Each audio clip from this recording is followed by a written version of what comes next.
will celebrate the goodness of the Lord in our lives. Amen.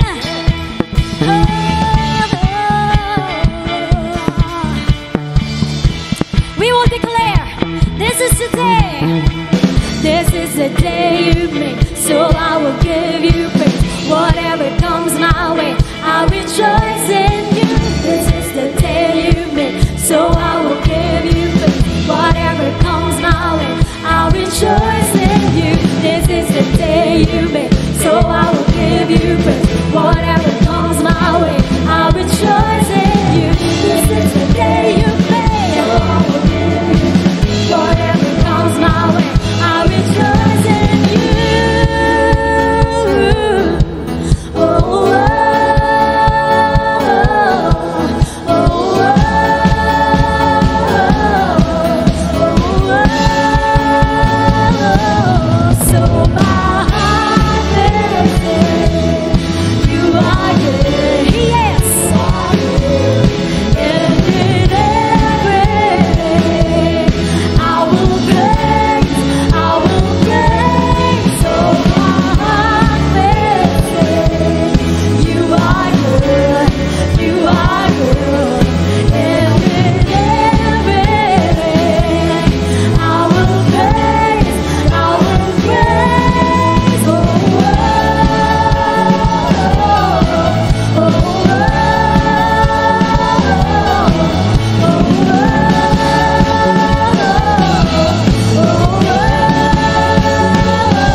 Praise God. Good morning, good noon, good afternoon, good evening. Nasaan man po tayong panig ng mundo po ngayon. Gusto ko po kayong batiin ng isang mapagpalang araw po ng linggo. And I hope that you are all doing well. Kagaya ng lagi ko pong sinasabi, anuman po ang ating mga pinagdadaanan, gaano man ito kahirap, katindi, kabigat, ka-challenging. Gusto ko po sabihin sa inyo na mas marami pa rin po tayong mga bagay na dapat pong ipagpasalamat sa ating pong Panginoon. Whether ikaw ay nag-aaral, ikaw ay estudyante, ikaw ay nagtatrabaho, nagninegosyo, sa family, even sa iyong health, even sa iyong mga pangarap, sa ating pong mga finances, and even our relationship with other people, and ultimately, sa ating pong relationship sa ating Panginoon, mas marami pa rin po tayong mga bagay na dapat pong ipagpasalamat sa ating pong Panginoong Jesus. And today po, tuloy po tayo sa ating pong series for the month of October entitled Still Amazing. Can you type that in the chat? Still Amazing. Last Sunday po, binuksan natin ang ating series na ito na meron pong katagang But Wait, There's More. Pinag-uusapan po natin kasi dito for the whole month of October yung character po sa Bible na tinatawag po nating Abraham. And pinag-uusapan natin bago pa siya maging Abraham, he was Abram. At si Abraham, pinagpala na po siya, talagang blessed na po siya, pero gusto pa siyang pagpalain ng ating Panginoon. Diba sabi nga natin last week, still amazing God. Ano tong salitang amazing na to? Ito yung nararamdaman at na-express natin kapag tayo ay na-amaze, kapag nasusurprise tayo na pwede pa palang yumaman, pwede pa palang magbago, pwede pa palang gumaling, pwede pa palang umayos ang isang situation na ubod ng gulo. Ganon din po ang ating pong Panginoon. Meron pa po siyang gustong ipakita at ipamala sa ating pong buhay.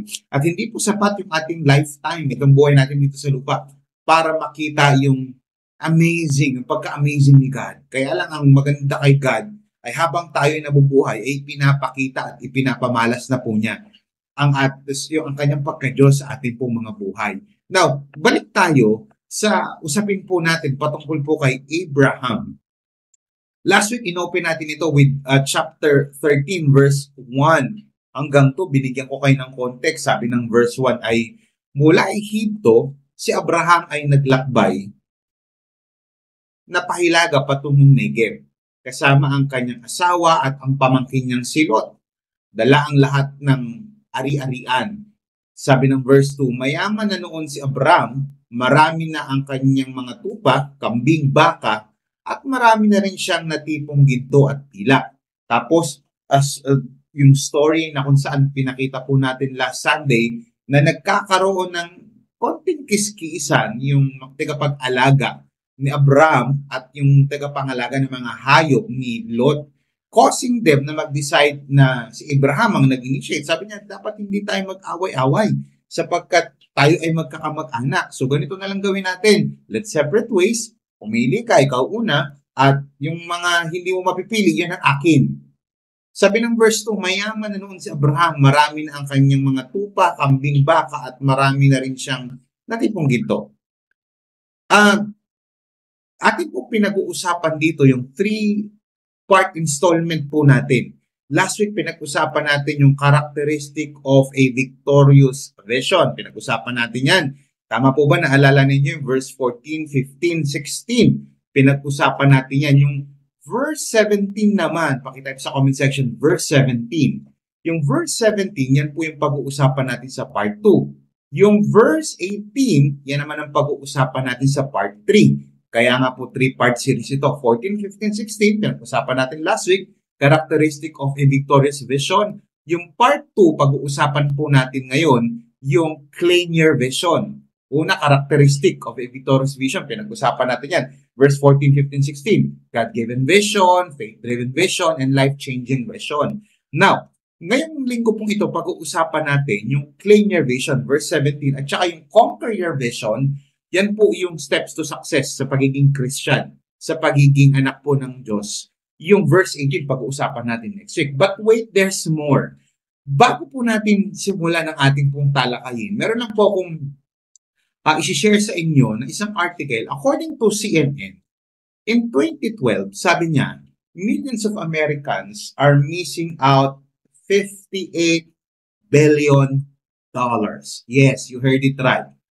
According to CNN, in 2012, millions of Americans, mga milyon na mga Amerikano, mga taga-Amerika, are missing out 58 billion unclaimed cash. Pakita sa comment section.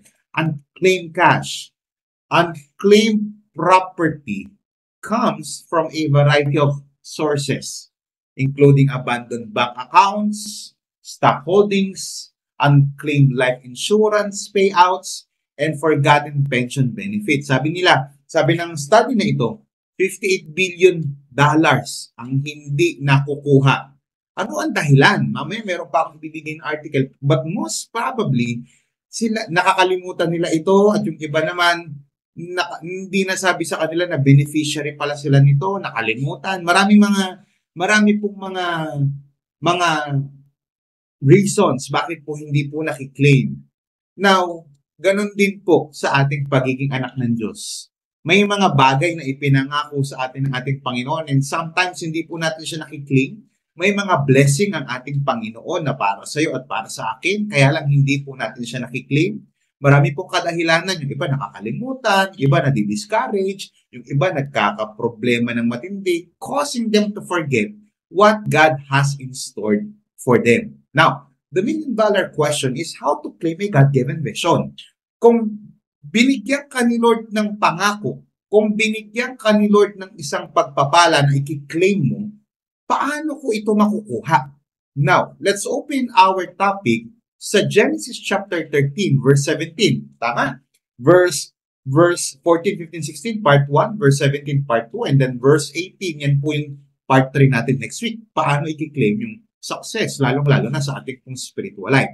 Sabi po ng verse 17, get up, walk through all this land because I am giving it to you. By this time, ito yung sinabi ni Lord na naghiwalay na sila ni Lot, si Abraham at si Lot. Sabi niya, kailan yan? Ito yung gagawin mo. Ito, nakita mo yan, south, north, east, southwest. Bibigay ko sa yan. Now, sabi niya, may pangako ang Panginoon. Kaya lang sabi ng verse 17, get up, walk through all this land because I am giving it to you. Today, this afternoon, this evening, this morning, depende ang oras ko po nakaka-attend ng ating pong online service. Join me in our topic entitled, Claim It Until You Make It. Pwede po bang i-type natin sa comment section sa mga mabibilis po natin na mga keyboard warriors po dyan, na mga Christian keyboard warriors, ay mga Christian na mabibilis mag-type. Claim it until you make it. Alam niyo po, meron po akong nababasa sa social media patungkol po sa quote o kasabihan, patungkol po sa pag-ibig. Sabi ng English na yon, ng English statement na yon, if you don't want someone else to have me, claim me as yours and show everyone who I belong to. Sa Tagalog po, kung ayaw mong mapunta ako sa iba, yan, sa mga nai-inlove at nai-inlove, naranasan, or perhaps nararanasan niyo po ito ngayon. Kung ayaw mo mapunta ako sa iba, angkinin mo ako bilang iyo at ipakita sa lahat kung kanino ako nabibilang. Ganon din po pagdating sa ating God-given vision, God-given blessing. Kung ayaw mong mapunta sa iba yung pagpapala na yan, i-claim mo yan at lakaran mo. Meron po akong before, my mentor always taught me that opportunity is not lost. It is just passed on to another person. Every time na we miss out opportunity, hindi naman nawawala yan eh. Sa'yo nawawala. Pero hindi siya literal nawawala. Napupunta siya sa iba who is more willing, able, and ready. Kaya ang malaking katanungan for this afternoon, this evening, this morning, how to claim your God-given vision. Tatlong importanteng bagay patungkol po sa pag-claim mo ng iyong pangako sa ating Panginoon. Whether ito ay pangakong material, pangako ng Panginoon sa iyo sa family restoration, pangako ng Panginoon sa iyo sa ating eternal life, paano ko ito makiklaim? Ano yung tatlong importanteng bagay? Number 1, sabi ng verse 17, get up, walk through all this land because I am giving it to you. Number 1, how to claim a God-given vision. Number 1, enablement. Pakitype sa comment section, enablement. Isama nyo na rin, itype nyo na rin dyan.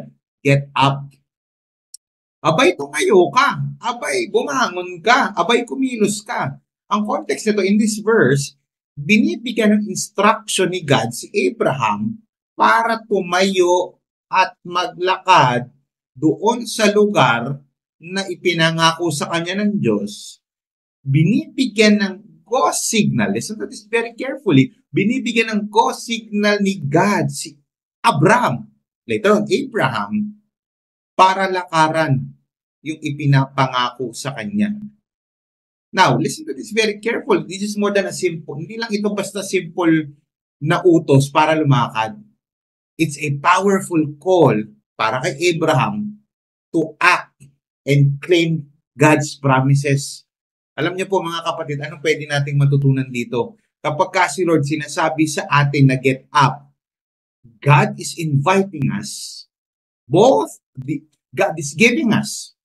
Binibigyan tayo ng Panginoon ng authority and power. Now, describe muna natin, ano nga ba ang salitang enablement? Pag sinabing enablement, it's the action of giving someone the authority, type na rin na chat, authority, or means to do something. Binibigyan ng otoridad at kaparaanan para magawa ang isang bagay. The action of making a device or system operational activation. Kapag kinuha nyo po yung salitang Hebrew, dahil Hebrew po yan, Old Testament, sa salitang Hebrew, yung salita pong get up or arise sa King James Version, lalabas po yung salitang cum. Pag sinabi pong cum, letter Q-U-M, ibig sabihin po yan, abide, accomplish, confirm, decree, enjoin, ordain, perform. Now, ano ang pwede nating matutunan sa mga keyword na ito na shinare ko po sa inyo? Enablement means authorization. Pakitype sa comment section, authorization. First, God is authorizing Abraham to do something. Hindi lang basta pinalakad, ino-authorize siya na maglakad dito. The first part of enablement, kung gusto mong ma-claim yung God-given vision, yung mga pangako ng Panginoon. Uy, by the way, hindi lahat ng mga pangako na nasa Bible ay i-claim natin. Kaya kinakailangan makita natin ano ba yung mga pangakong para sa atin. Mamaya, i-discuss ko pa po yan. Authorization. When God says get up, He's not only inviting you to move. He's not just inviting you. He's not just commanding you to move, but also He is authorizing you to act. Listen to this very carefully. You need to catch this. To act according to His will. Can you type that in the chat? According to His will. Ino-authorize ka niya, i-enable ka niya. Sinasabi niya, lakaran mo. Lakaran mo yung pinapalakaran ko sa'yo. Why? Kasi hindi lahat ng nilalakaran mo ay pinapalakaran sa'yo ni Lord. Whether ikaw ay nag-aaral, ikaw ay nagtatrabaho, nagninegosyo, hindi lahat ng course pinapatake sa'yo ni Lord. Kaya siguraduhin mo, yung tinitake mong course ngayon ay authorized kang i-take dahil yun yung pinatake ni Lord. Hindi lahat ng business at investment pinapasok kasi hindi lahat may authorization ni Lord na gawin mo. Hindi nga lahat ng relationship susunggaban mo eh. Hindi nga lahat ng babae talagang liligawan mo eh. Hindi lahat ng mga opportunity ay papasukin mo kasi hindi lahat ng opportunity ay may authorization ni Lord. Siguraduhin mo na kapag ka sinabi ni Lord na get up, authorization ang binibigay niya na maglakad according doon sa pinapalakaran niya, hindi yung gusto mo na lakaran. Now, listen, si Abraham authorizes. Si God authorizes Abraham para lakaran yung kanyang pinangako kay Abraham. Now, just like Abraham was authorized to walk through the land that God has promised him, tayo rin po mga Christian, tayo po mga follower ni Christ, ay binigyan po ng tinatawag po nating spiritual authority. Come on, type na rin na chat, spiritual authority. Ito pong lupang ito, itong lupang kinatitirikan natin, itong mundong ito, we live in a dark, rotten, and blinded world. This is why very important matutunan po natin that as followers of Christ, binibigyan po tayo ng task ni Lord na lakaran ang mundong ito with authority that our Father in heaven has given us through Jesus Christ. Bilang po mga Christian, ino-authorize tayo ni Lord to have authority doon sa mga ginagawa natin. Ibig sabihin, hindi tayo yung na-influensyan, tayo yung mag-influence. As Christians, God has given us authority to live a godly life. Pakitype po sa comment section, godly life. Come on, type na rin the chat, godly life. Kapag ka ikaw ay Christian, ino-authorize ka ni Lord. Hindi pwedeng Christian ka tapos hindi ka naglalakad in a godly way. Sa school, dapat godly ka. Sa trabaho, dapat godly ka. Sa work, sa business, dapat godly ang kung makikipag-transact ka. Now, in your own life, ano pa pwede natin matutunan dito, Pastor? In your own life, maybe you are waiting for a sign or yung mga perfect timing bago ka mag-move forward sa iyong assignment. Tandaan mo, God has already given you a word. Kung binigyan ka ni Lord ng word, binigyan ka ng vision, may authority ka ng i-pursue yan. Ay, tsaka na ako mag-aaral kapag ka may pang-aral na. Kapag ka may trabaho na nanay tsaka tatay ko. Paano kung walang trabaho pero binigyan ka ng authority ni Lord na magkaroon ng scholarship. Binigyan ka ng authority ni Lord na magtrabaho. You see, sometimes inaantay pa natin maging perfect ang situation bago natin i-claim o lakaran yung mga pinapangako ni Lord. But sometimes, whether imperfect pa yung situation, hindi mo nakikita, paano ko makapag-aral? Wala. Paano ko makapag-negosyo? Walang resources. You see, kapag sinabi ni Lord, simula mo na. Kasi pinalakaran ni God kay Abraham itong lugar na ito ng mga panahon na may nakatira pa. Alam nyo ba na pinalakaran ni Abraham na may mga nakatira pa mga Canaanites? Kaya Abraham need to step out in faith. Ganon din po sa atin. Pakitype nga sa comment section, step out in faith. Whether ikaw ay nag-uumpisa ng new ministry, sa mga kaway-kaway sa mga bagong life group leaders, if God is putting in your heart to start a life group, to share the gospel, to share Jesus Christ in the workplace, in school, start it right now. Step out in faith. Maybe pinapalakaran sa ni Lord. Nilagay ni Lord sa heart mo, start a new agency, start a new business, or reconcile a relationship. Step out in faith. Hindi madaling humingi ng tawad ha. Hindi madaling magpapakumbaba. Or perhaps binibigyan ka ni Lord ng pursuit for a new career path. God has already authorized you to move forward. Move forward and step out in faith. Pangalawa, una po yung authorization. Pangalawa, activation. Can you type that in the chat, activation? Second, God is activating Abraham to do something. Hindi lang authorizing, kundi is also activating him to do something. Therefore, he is activating. Tignan nyo to ha. He wants Abraham to become operational. Operate ka na, lakad ka na. You see, the second part of enablement is activation. God doesn't just give Abraham permission to do something. Actively empowers Abraham. and initiates the process. Ganon din po sa buhay natin. Hindi lang tayo binibigyan ni Lord ng permission na mag-aral ka na, magtrabaho ka na, mag-start ka na. Ini-empower ka pa ni Lord. Yun ang maganda kapag ka may go signal ka galing kay Lord na mag-aral, na humingi ng tawad, na magpakumbaba. Even yung kaligtasan nga natin, si God ang nag-initiate. You see, just like Abraham, si Abraham kinakailangan niya physically maglakad doon sa land para ma-activate yung God's promise. You see, ano kinakailangan po natin matutunan dito? Listen to this very carefully. God activates His power when we respond in obedience. Let me just repeat it. God activates His power when we respond in obedience. Pakitype sa comment section, obedience.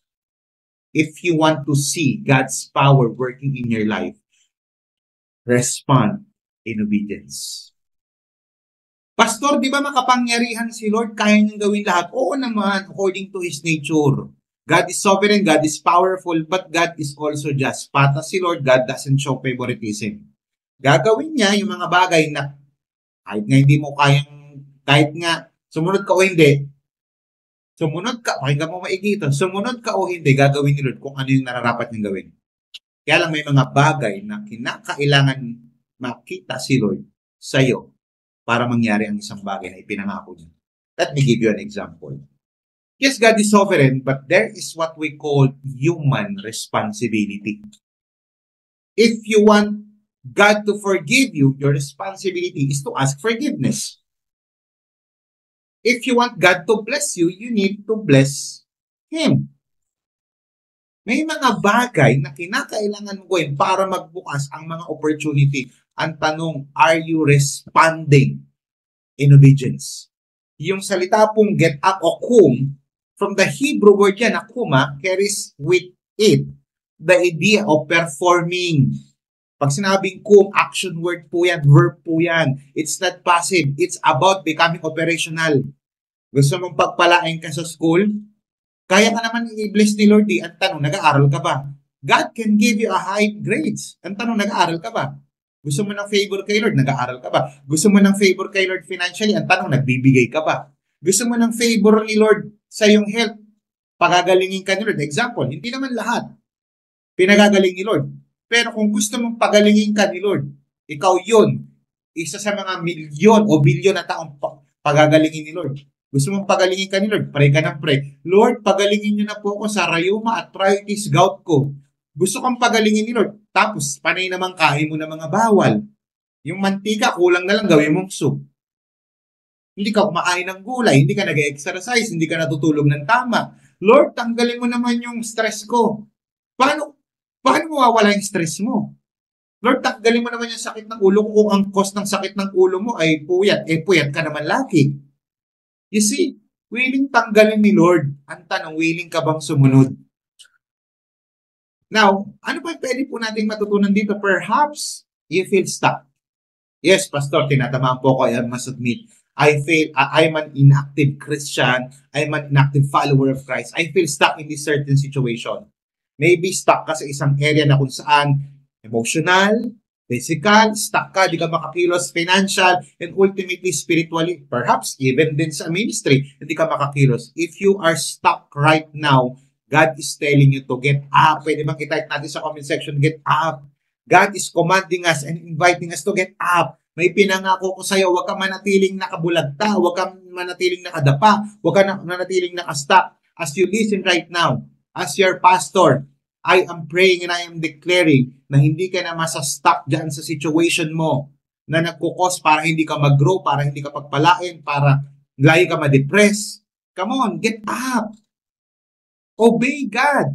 If you want to experience peace, obey God. If you want to experience forgiveness, repent before God. When God says get up, iniimbitahan tayo ni Lord na lumabas sa ating mga comfort zone, rekindling our fire again. God is calling you to become operational.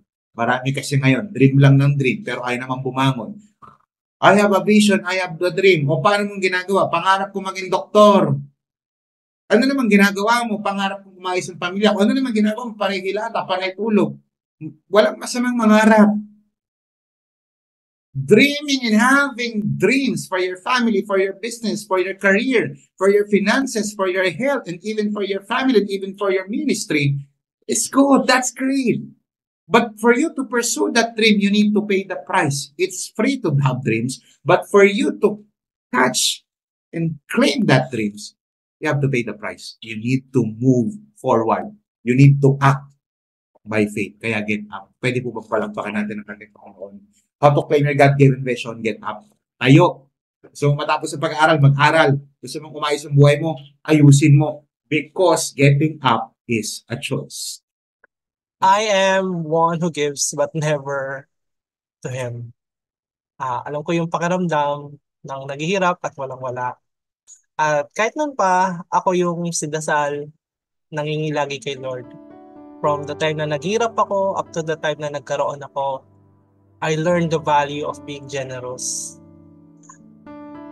But I never gave back to the Lord. Kaya manlibre sa kasama sa opisina, pero ako yung laging nakakalimot na magbigay para kay Lord. Then, until I read Malachi 3 verse 10, bring the whole tithe into the storehouse, that there may be flood in my house. Test me in this, says the Lord Almighty, and see if I will not throw open the floodgates of heaven and pour out so much blessing that there will not be room enough to store it. I never tested the Lord. Takot ako eh. Pero na-realize ko kung paano ako mabuhay. Tinetest ko pala siya unconsciously. Then, I accepted Jesus Christ as my Lord and Savior. I started giving what is for God. And He gave back blessing na money and wealth could never buy. Great friends who corrected me, guide me, and walk through me with this journey. Ang hirap kaya makisama, magpakulkul sa iba just to please them. But God gave me the great company and community where I don't even need to impress them. They walk with me in my journey towards God, helping me become more like a son to Him. To God be all the glory. Thank you.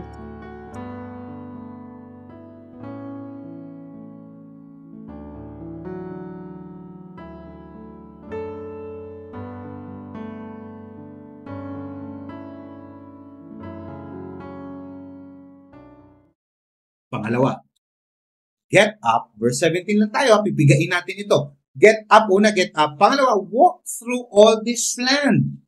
How to claim your God-given vision? Number one, enablement means get up. Pangalawa, engagement. Walk through. Pakisabi nga engagement. Oh, wait lang ha.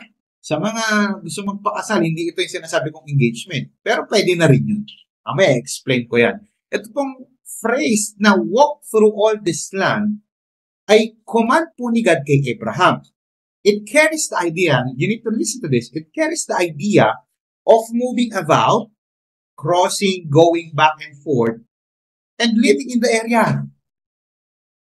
Ibig sabihin, kinakailangan niya mag-survey, look over. Isang theologian, no? Na napakagaling na theologian nito, si Dr. Thomas L. Constable. Meron siyang note pagdating dito sa book of sa story na ito. Itong book of Genesis na ito. Sabi niya, God's encouragement to walk through the land. Yung encouragement ni God kay Abraham, yung utos ni God kay Abraham na lakaran itong lugar na ito, suggests that Abraham should claim the promise by treading. Pag sinabi treading, walking the land under his feet. Ibig sabihin, ito yung land, ito yung feet. Now, you need to catch this. Kasi meron po yung cultural background. Now, in the ancient Near East, victorious armies, yung mga matatagumpay na army, pag nagtagumpay na sila sa gera, they claim the defeated territory by marching through it. Ibig sabihin, talunan yung territory na to, lalakaran ng mga army yan, signifying their victory and achievement sa gerang yun. Now listen, by this time, yung pinapalakaran ni God kay Abraham, andun pa ang mga Canaanites. Wala pang ang Isaac. Ibig sabihin, pinapakita lang ni Lord na kahit hindi mo pa sa ngayon nakikita, basta sinabi ko, mangyayari. Pakita sa comment section, mangyayari.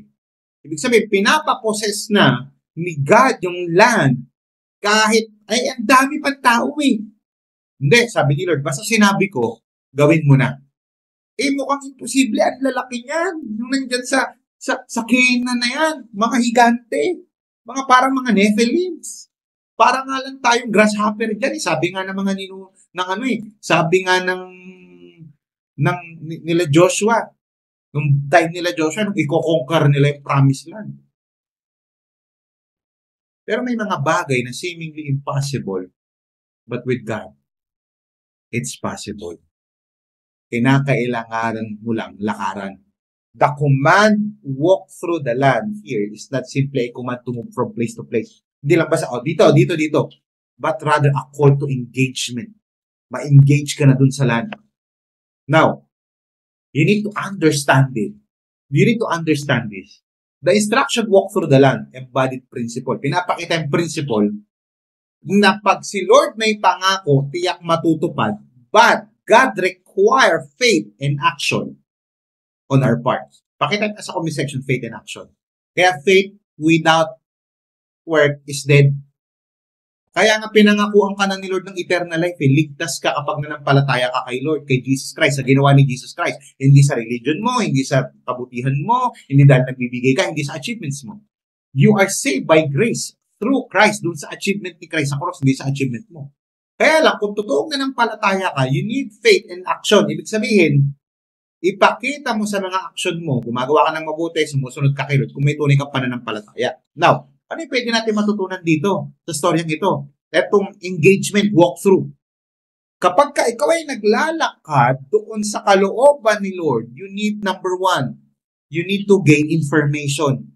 Sabi ng Amplified, arise, walk, make a thorough reconnaissance around in the land through its length and its width. Yung lapad, yung haba, for I will give it to you. Kapag ka nanay mo nagsabi, pinaniniwalaan mo eh. Kapag ka tatay mo, yung ex-girlfriend o boyfriend mo nga, yung ex-partner mo nga, pinaniwalaan mo. Yung boss mo nga na sinabing i-increase ka, kahit di ka in-increase ang pinaniwalaan mo eh. Si Lord pa kaya, Diyos na mga Diyos, hari na mga hari, dapat siya yung pinapakinggan natin at pinaniniwalaan natin ng todo. Ito pong meaning ng reconnaissance is primarily, you need to catch this, it's a military terminology. The meaning of reconnaissance is preliminary survey to gain information. Sabihin, hindi pa nakukonquer, pero puntahan mo na kasi takumpay ka na dyan. Especially, exploratory, kasi pag nag-i-explore yung mga military, nagsisurvey sila doon sa territory ng enemy. Tingnan nyo, sabi ng NIRB, go walk through the land, see how long and wide it is, I am giving it to you. Sabi sa the message, hike in all the directions. Lahat, lakaran mo. Explore the new possessions. I am giving you. I am giving you. Sabi ng NIRB, I am giving it to you. Sabi ng the message, I am giving you. God is asking Abraham to explore and familiarize himself doon sa land na ibibigay sa kanya. Kahit nga sa easy version eh. Go and travel around all this land. Look at it because I am giving it to you. Sa mga iba't ibang translation na binasa ko, pare-parehas. Lakaran mo kasi sabi niya, ibibigay ko to sa iyo. Etong context na ito, yung Abraham's journey, sinasabi niya, ibibigay ko sa itong pinapangako ko. Kapag ka pinangako ko ito sa iyo, gagawin ko. Now, from our part, paano naman sa ating 21st century? Paano ko ma-apply itong ancient scripture na ito sa buhay ko? Listen, God asked us to explore His promises. You see, before Abraham could fully appreciate what God is giving him, he needed to walk through the land and familiarize himself with it. Kinakailangan maunawaan niya, ito, ganyan. Kailangan niyang imbestigahan. Hindi para malaman, ay, totoo ba ito? Hindi. Para makita na niya. He need to understand. Kinakailangan niya maunawaan, makita yung scope nung regalo sa kanya ni Lord. Now, listen to this. Similarly, sa ating pong Christian walk, God often calls us to investigate and explore His promises para makita natin. Saan makikita yan? sa kanyang salita. In our Christian life, gaining information, listen to this, gaining information involves more than just passive observation. Hindi lang basta nakapagbasa, okay, hindi lang basta nakapakinig kay pastor, alright. In our Christian journey, as a follower of Jesus Christ, it requires actively seeking to understand God's will. Ulitin ko po, in our Christian journey, yung gaining information is not just about dito. It's about understanding who God is and what God wants for our lives. Ang tanong, are you reading the Word of God? Are you exploring His gifts for you? Are you exploring His your God-given talents? May mga opportunity inilalagay sa iyo, Lord. Ang tanong, are you exploring it? Whether ito ay new ministry, bagong trabaho, bagong relationship, bagong opportunity, God is calling us sa lugar na kung saan pagpapalain tayo. Kaya importante yung salita ng ating Panginoon at yung community na kinabibilangan natin. Pangalawa, una, para saan to? Bakit kinakailangan natin lakaran? To gain information. Pangalawa, because walking through is a sign of declaration. Pakita nga po sa comment section, declaration. Sabi po ng verse 17, get up, walk through all this land because I am giving it to you now. Ito pong proseso, the process would have been equivalent. Itong measuring the land, nung unang panahon sa kanila, para maown mo yung land, kinakailangan dinedeclare mo ito. The process would have been the equivalent of measuring the land. In ancient times, nung panahon nila Abraham, in ancient times, taking the measure of something was a declaration of ownership. Let me just repeat it. In ancient times, nung unang panahon, taking the measurement of something was a declaration of ownership. Itong prosesong ito, yung panahon nila, yung pagsusukat ay isang bagay na kung saan nagpapahayag ka na ito ay pagmamayari mo.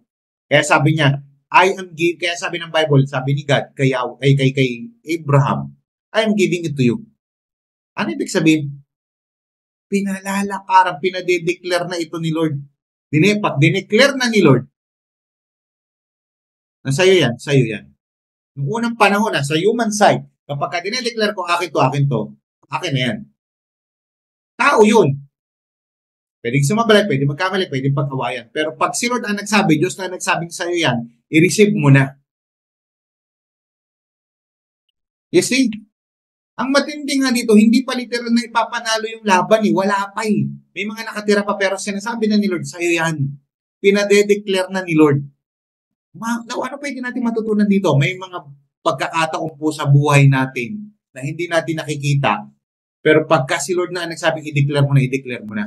Kaya i-declare mo na kapag ka sinabi sa ni Lord na makakatapos ka ng pag-aaral, specifically sa'yo, kung ikaw ay nag-aaral, i-declare mo na, I'm gonna have my diploma. I'm gonna have my business. Gusto nila umayos yung kalusugan mo dahil puro na cholesterol, bad cholesterol. Ngayon pa lang, hindi pa ako nag-exercise, dinideclare ko na. Kaya before ako pumasok sa aking fitness journey, sabi ko, dinideclare ko na ayaw ni Lord na mamatay ako agad. Gusto ni Lord magamit pa ako ng mga ilang taon pa para sa ministry. Ngayon pa lang, dinideclare ko na papayat ako. Dinideclare ko na magiging maayos ang aking lifestyle, ang aking mga kinakain. By declaring, you're making a statement that it's already yours. I don't know kung ano yung mga ipinangako sa inyo, Lord, at mga pinapakita sa inyo, Lord. But I want you to declare that. Whether ikaw ay estudyante na nagde-declare na makatapos ng pag-aaral, ikaw ay isang nagtatrabaho na gusto mo ng promotion, come on, declare that in the spirit. Kung ikaw ay gusto mo ma-restore ang family mo, declare that in your spirit. Kung gusto mo na makakilala ang buong family mo kay Lord, maligtas din kagaya mo, declare that right now, tapos tsaka mo lakaran. Why? Kasi kung ano yung dinedeclare mo, yun yung madalas nangyayari sa'yo o yung nangyayari na sa buhay mo. Bigyan ko example. Merong dalawa pong mag-ama na naglalakad po sa isang kabundukan. Minsan isang anak, sinama siya ng kanyang tatay. Naglalakad sila sa kabundukan, suddenly nadapa yung bata. Nasaktan, napasigaw, aray! To his surprise, itong batang ito, siyempre bata pa, inosente, Nakarinig siya ng boses na paulit-ulit. Sabi na, nadapa siya, aray! Ray! Ray! Ray! Ray! Ray! Tapos na-curious yung bata, nagtanong siya, sino ka? Sumagot yung boses, sino ka? Ka. Nagtataka siya kung ano yung sinasabi niya yung ulit. Nagalit siya, sabi niya, bastos ka. Sabi nung ego, bastos ka. Lumabas ka, duwag ka. Eh ngayon, lumingon siya sa tatay niya. Dad, what's going on? What's going on in here? Wow, social. Napangiti yung tatay niya. Sabi niya, my son, I want you to pay attention to this. Pakinig ka. Sabi niya, listen to this. Para kayo, pwede pakinig sa comment section. Listen to this. Sumigaw yung tatay niya. Ang pogi ko! Ko! Ang galing mo! Yung sinabi niya, yun yung bumabalik sa kanya. Namanghangayon yung bata. Hindi niya maunawaan yung nangyari, pero sinabi sa kanya ng tatay na we call it echo. Pwede ba type natin sa comment section echo? E-C-H-O. Echo. What can we learn from this? Kung ano yung declaration mo, most probably, in life, yun ang babalik sa'yo. Maghihirap kami! Kaya be careful sa yung words because there is power in your declaration. Hindi ko kaya, Hindi ako makakatapos sa pag-aaral, Hindi ako marunong, hanggang dito na lang kami, mahirap lang kami, You see? Kaya nagre-reflect yung mga sinasabi mo sa buhay mo. If you want to become successful in your career, in your business, in your family, in your health, and even in your spiritual life, come on, declare that I am a champion. Come on, type that in that chat. I am a champion. You are a champion because the Lord is with you. Isa pang katotohanan dyan, sabi ng mga experts says that if you want to become successful, you must think and act like them. Dapat yung mindset, yung lifestyle ng iba, mga successful, yun din ang mindset and lifestyle. Example, if you want to become a successful pastor, kung meron mong pastor, kagaya ko na nakikinig dito, by the way, sa mga pastor po natin, Happy Pastors Appreciation Month. Alam niyo po ba na ang October, sa mga hindi pa nakakaalam, sa mga online attendees po natin ngayon, ang October po ay diyan po pinagdiriwang yung Pastors Appreciation Month. Kaya kung ikaw ay nakikinig dito at meron kang pastor, appreciate mo naman yung pastor mo, whether ito ay by words, by word, or honorarium, or date around, or treat around, or just simple message. You see, appreciate your pastor right now. Kung meron mga taga-ibang church na nanonood na yun, appreciate your pastor niyo. If you want to become a successful pastor, think like a successful pastor. If you want to become a successful leader in your career, in your business, in your family, think like a successful leader. If you want to become a successful parent, think and act like a successful parent. If you want to become a successful Christian, na malalampasan mo yung mga pagsubok, think and act like a successful Christian. Depend on God. Palakpakan po natin ang ating Panginoon. Pastor, kahit nanghihina ako, de-declare ko pa rin, yes. Hindi ko sinasabing, may sakit ako eh. Huwag mong sabihin yan. Minsan kinakailangan po yun.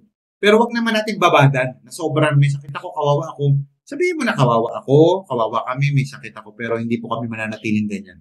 Tingnan niyo sabi in Joel chapter 3 verse 10, no? Let the weak say, I am strong. Yes, nangihina ka, pero sabi mo malakas ako dahil palalakasin ako ng aking Panginoon. Pwede po bang palakpakan natin si God? Praise the Lord. Napakaganda nito. Paano natin i-claim? Napakaganda ng pinag-uusapan natin. Paano natin i-claim yung atin pong God-given vision? Number 1, get up. Bangon, tayo. Huwag ka mananatiling nakadapa. Huwag ka nananatiling tumba, bagsak, discourage, takot. Get up. Pangalawa, engagement walkthrough. Dapat ma-engage ka dito to gain information. Ano pa? Declaration yan na nilalakaran mo na yung mga binigay sa inyo, Lord. Pangatlo, napakaganda nito. Verse 17 pa rin po tayo. Get up, walk through all this land because I am giving it to you. Ito pinakamasarap. Yes, get up, engagement. Yes, walk all this. Get up is enablement. God is enabling us. Napakaganda nito. Maganda yung enablement, maganda yung engagement, pero napakaganda nitong pangatlo. Paano tayo magkakaroon, paano natin i-claim yung God-given besyo natin o binigay ni Lord sa atin. Number 3, basahin ulit natin. So go, get up, sabi number 17, get up, walk through all this land because I am giving it to you. Number 3 is encouragement. I am giving it to you. Get up, enablement, engagement, pero pinakamasarap dito yung I am giving it to you. Yung ipinibigay na ni Lord sa'yo. Ano pwede natin matutunan dito? Na encouragement sa atin. You can believe it. Bakit pwede mong paniwalaan ito? When God says, I am giving it to you, it's an invitation to trust Him completely. Pwede type sa comment section, trust Him completely. Yung pangako ni God kay Abraham, hindi lang ito para sa future, kundi para sa present niya. Abraham was called to believe that the land already belonged to him because God's word is sure. Lagay sa comment section, sure. At hindi lang sure, trustworthy, mapagkakatiwalaan. When God says something, it's not a matter of if it will happen. Hindi yun. Kung mangyayari, hindi yun ang pinag-uusapan. Ang tanong na lang, kailan mangyayari? Kasi kapag si Lord ang nagsabi, wala nang pinag-uusapan kung mangyayari kasi tiyak mangyayari. Ang malaking katanungan na lang, kailan ito mangyayari? When? God has already given the land even though He hadn't fully possessed it. Yet, wala pa, hindi pa nga niya nakukuha eh. Now, ganun din po sa ating mga Christian. In the same way, as Christians, we can believe in the promises of God that He has given us. Ultimately, pinangakuan ka ng Panginoon ng eternal life. Kahit hindi ko pa nakikita sa ngayon, pwede mo namang maranasan ng eternal life dito sa lupa. Even if we don't see the immediate results ng mga pinangako ni Lord, we must trust God that He is at work and He is a promise keeper, promise-keeping God. His promises is in progress. Kaya may mga pangako si Lord, may mga pagpapala si Lord na ipaparanas sa iyo, pero kinakailangan mo lang magtiwala sa Kanya. There are times, may mga panahon po sa buhay natin na kapag si Lord nagsalita sa Kanyang salita, kiniklaim natin. Tama naman yun, pero may mga specific promise si Lord para sa iyo. May mga general promises din si Lord para sa Kanyang church, para sa mga believers. Pero kapag nakatanggap ka ng promise ni Lord, eternal life, God will give you peace. Walang katumbas na pera yon. Yes, pwede kang bigyan ni Lord ng kagalingan physically, walang masama doon. Pwede kang bigyan ni Lord ng success sa finances, walang masama doon. Pero yung magkaroon ka ng ultimate na kapayapaan, yung meron kang peace kay God, yung imbis na pupunta ka ng impyerno, yung imbis na mapapahama ka, binigyan ka ni Lord ng kapayapaan dahil namatay si Jesus Christ para sa'yo at nanimala ka at nanampalataya ka. That's a great blessing. Hindi lang yun. May bonus pa. Whether ito ay healing, family restoration, provision, breakthrough, the encouragement is this. You can believe that what God has spoken will come to pass. Ano man ang pinangako ni Lord sa'yo, ano man ang plano ni Lord sa'yo, magaganap yan. Lakaran mo lang. Strengthen your faith. Bakit ko sinasabi ito? Because I want you to be encouraged. I want you to be strengthened in your faith. God is reminding you and me that His faithfulness stays forever. Pangalawa, you can believe it. Bakit encouragement sa atin to? Because you can believe it. Pangalawa, you can receive it. So go, walk through your land, and I will give it to you. The second aspect ko, pangalawang aspeto ng encouragement is that you can receive what God has promised. God didn't just tell Abraham to look at the land. He asked him to walk through it and claim it. Hindi lang sinasabi ni Lord na, tignan mo yung land, ay, ang cute. Hindi niya lang sinabing ganon. Astig! Hindi niya sinabi, na, amazing. Hindi lang pinakita. Sabi niya, lakaran mo, tas kunin mo. Claim it. Itong akta ito ay sumisimbolo ng pagtanggap sa pangako ni Lord. At ang pangako ni Lord, kahit hindi mo pa nahahawakan, you need to receive it by faith. Ito yung sinasabi ko kanina. Hindi lang ito, it's not just enough to believe in God's promises. We must also receive them by By taking action. Kasi ang tunay na naniniwala at nananampalataya may action na ginagawa. Ulitin ko, kung tunay kang nananampalataya that you have already received eternal life, ipakita mo sa buhay mo. In our Christian life, you may find faith in God's promises. Nakakita ka sa Bible, wow, amen, amen. But are you ready to receive them? If your answer is yes, come on, type that in the comment section, yes. May pangako si Lord, papatawarin ka ni Lord, pagpapalain ka ni Lord, aayusin ni Lord ang problema mo sa kaparaan ng alam niya. But receiving, listen to this, pwede nyo i-type sa comment section, receiving involves action. Kung tinatanggap mo na yung pangako ni Lord sa'yo at yung nabasa mong pangako specific sa'yo ni Lord, i-claim mo by action. Parang ganito, if you're praying for a job, are you applying for that kind of position? Nagpipray ka ng trabaho, ang tanong, nag-a-apply ka ba? Nagpipray ka ng kagalingan, ang tanong, inaayos mo ba yung diet mo? Nagpipray ka na pagpalain ka rin ni Lord, ang tanong, inuutos niya sa'yo. May pangako si Lord sa mga nagbibigay sa kanya ng tapat, nagtatides and offering, ang tanong, nagbibigay ka pa. If you're praying for healing, are you helping your body na gumaling din? Listen, begin walking in the reality of what you are believing for. Kung ano yung pinaniniwalaan mo, lakaran mo. Naniniwala ka na sa mga nagpipray ng business, lakaran mo na. Wala po kami ganito, wala po kami ganito. Huwag mo hanapin yung wala. Start from what you do have right now. Ano resources na meron ka? Nung nag-umpisa po yung church natin, wala rin naman tayo eh. By the way, I'm speaking dito po sa ating pong new headquarters. We have a new building na kung saan nandito po tayo ay nakakapag-record na tayo ng ayos. May office tayo, may counseling room tayo. Nung una, wala naman to eh. Pero pinaniniwalaan ko na, Lord, tinawag mo akong pastor, you're gonna provide for our needs, whether sa need naming mag-asawa at sa need naming simbahan. You're gonna provide people na kung saan magbibigay ng tapat sa atin, sa ating simbahan. Faith without works din. Lakaran mo. Kung naniniwala ka, tinatawag ka nila na mag-share ng Word of God, mag-share ka na ngayon, lakaran mo. In conclusion, CNBC reported in February 2024 about po ito sa unclaimed inheritance sa US.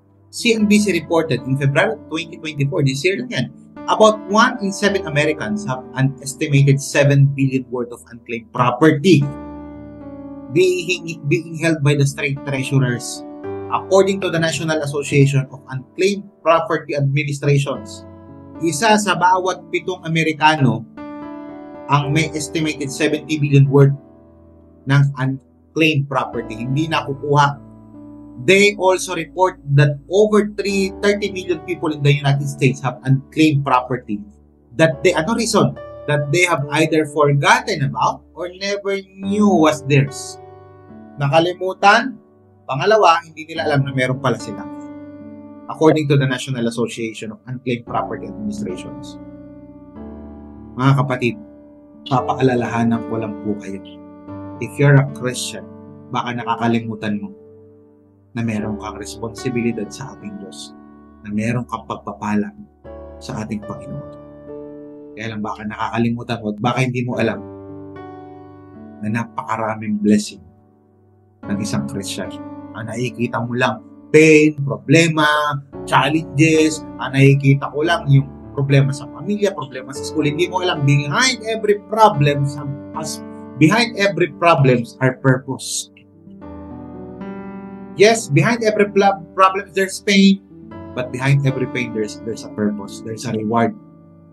At ang reward na yun, lalo pa tayo maging kawangis ni Kristo. Bonus na lang yung magkapera ka, bonus na lang yung pumayat ka, bonus na lang yung umayos ang family mo. Ultimately, ang maayos ikaw at nag-glorify ang ating Panginoon.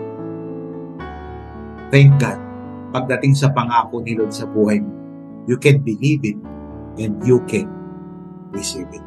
Manalangin po tayo. Panginoon, maraming salamat po sa gabi pong ito, sa hapon, sa umaga. Lord, salamat because you've taught us through the life of Abraham how to claim our God-given vision. Lord, we need to get up. That's enablement. Lord, it's about authorization, giving us authority and activation. You are activating those promises. Lord, kinakailangan lang po namin lakaran. Pinangakuan ka ni Lord May mga blessings sa'yo na nag-aantay this year before the year ends. Come on, claim it. You need to get up and walk. Huwag kang manatiling patay. Huwag kang nanatiling tulog. Huwag kang nanatiling discouraged. Huwag kang nanatiling takot. Get up and walk. Engagement. Walking through. Get information. Matuto. Declare mo that you can do it because Jesus Christ is with you. I can do all things through Christ who strengthens me.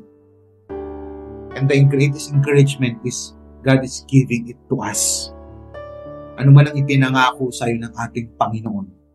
Come on, believe it and receive it. Get up, walk through all this land because I am giving it to you.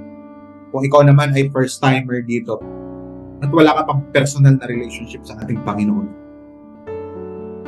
the greatest blessing that you can ever have in your entire life is the blessing of forgiveness. Because naturally, we are born sinners. And as sinners, we are destined to hell because we cannot pay for our sins. Our good works, our religion, our achievements is not the currency to pay the penalty of our sins. Makakapasok lang ang isang langit, ang tao sa langit kapag siya ay perfect. Walang taong perfect, so walang nakakapasok sa langit perfect. Basta paano ko makakapasok sa langit kahit hindi ako perfect? Meron nang galing doon na pumunta rito at bumalik ulit doon. Walang iba kundi ang perfect God na nagkatawang tao sa Jesus Christ. You need to put your faith in Him. At kung totoong nananampalataya ka, gusto mo manampalataya, gusto mo mag-surrender ng buhay mo, sabihin mo lang, Lord, I admit that I'm a sinner. I admit that I cannot save myself. I accept the free gift of salvation of Jesus Christ. Forgive me. I ask it in the name of Jesus.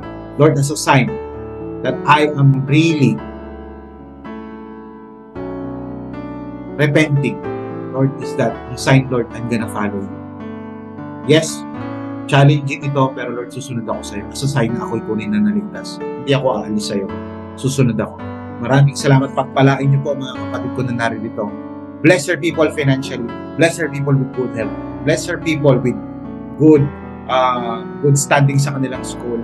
Panginoon, pagpalain niyo po ang mga humihingi ng pagpapala sa inyo. Yung mga deserving ng pagpapala ninyo, Lord, by your grace, by your mercy. Maraming salamat. We receive your blessing. It's in Jesus' mighty name we pray. Amen. Palakpakan po natin ang ating Panginoon. Are you blessed? Come on, type down in the chat. I am blessed. Kung pinagpala ka ng ating Panginoon, kindly share this stream dahil niniwala ko hindi lang ikaw dapat ang mabless, pati yung mga makakapakinig dito. This is Pastor Paul of Amazing of Crossover Campus. See you next week sa ating part 3 ng ating October series entitled Still Amazing, but wait, there's more. God bless you. See you next time.